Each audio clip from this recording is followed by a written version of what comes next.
período antes da ordem do dia é um tema de política internacional, de política europeia e, nessa medida, também de política nacional.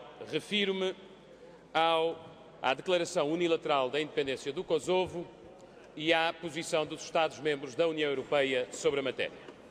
Como é sabido, o CDS tem, desde o início, uma posição reticente e fortemente crítica relativamente ao modo como as coisas aconteceram. E vale a pena explicitar para registro quais são os fundamentos dessa nossa posição crítica.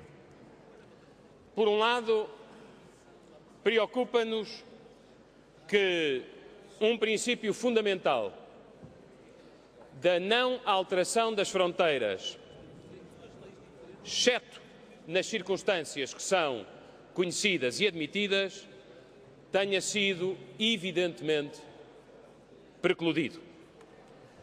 Desde o fim da Segunda Grande Guerra, que este princípio imperfeito, como muitos outros, foi necessário e ajudou à construção da paz. Não me parece que, com muita leviandade, se devam ou possam deitar fora princípios como o da estabilidade das fronteiras em nome apenas das circunstâncias de facto. Em segundo lugar, nós consideramos que, evidentemente, o que aconteceu no Kosovo com a declaração unilateral é um precedente aplicável.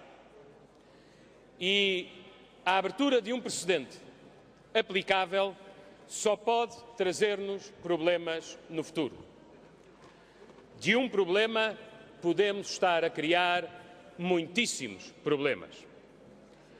É um precedente aplicável na região mais sensível do ponto de vista histórico e cultural da Europa, do ponto de vista da segurança, que são os Balcãs.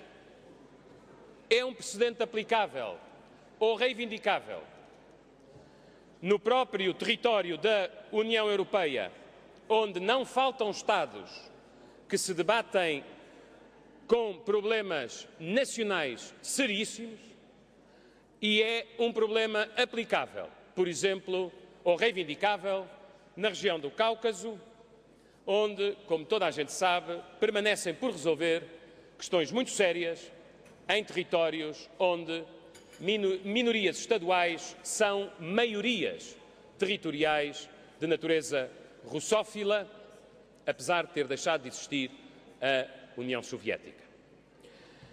Por outro lado, consideramos que há um fator potencialmente perigoso nesta declaração unilateral, que é aquele que afastará mais, não querendo nós que isso seja desejável, a relação da União Europeia com a Rússia.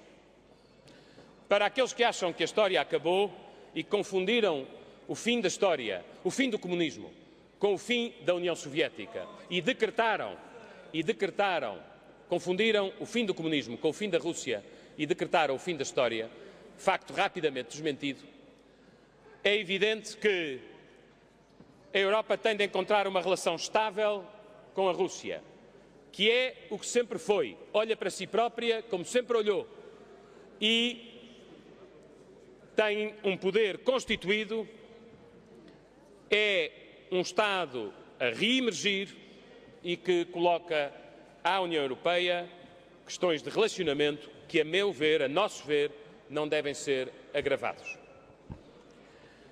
Por outro lado, não deixa de ser significativo, particularmente para aqueles que sempre proclamaram objetivos utópicos quanto à missão internacional da União Europeia, que o objetivo pragmático, ou seja, que a Europa seja capaz de providenciar e garantir segurança no seu território, a começar pelo seu território, esteja aqui, a nosso ver, a claudicar.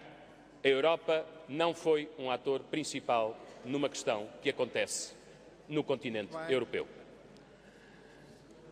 Também nos impressiona que aqueles que com tanta facilidade se diga que a declaração unilateral e eventuais reconhecimentos constituem o fim da história, mais uma vez. Nós, como se fosse possível acantonar este facto como uma espécie de lapso, que não tenha reivindicação homóloga nem consequências. Nós não pensamos assim, somos realistas e, portanto, parece-nos evidente que a prazo nascerá, por exemplo, a discussão sobre o que fazem separados dois povos, afinal, quase não dissemelhantes como o que constitui a população da Albânia e agora a população do Kosovo. A história não terminou aqui. Também nos ocorre a dúvida que recentemente nesta Assembleia, num seminário, o professor Adriano Moreira colocava. É prioritário para a Europa ser capaz de promover a integração de comunidades culturalmente diferentes que hoje habitam no seu território. Será uma prioridade estratégica para a União Europeia contribuir com a sua legitimação para a criação de um Estado que naturalmente é islâmico ou sê-lo-á no continente europeu? É uma pergunta que nos ocorre. Terminarei.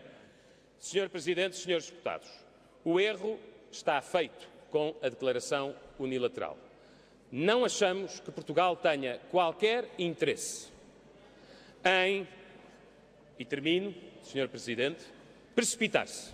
Não recomendamos ao Governo, que com o Sr. Presidente da República tem competências essenciais nesta matéria, qualquer pressa, qualquer precipitação. A prioridade é aguardar, não é reconhecer. E queríamos, com este sinal claro, dizer que se porventura houver uma precipitação de reconhecimentos, estará a dar um sinal, em termos internacionais, de que vale a pena quebrar princípios fundamentais.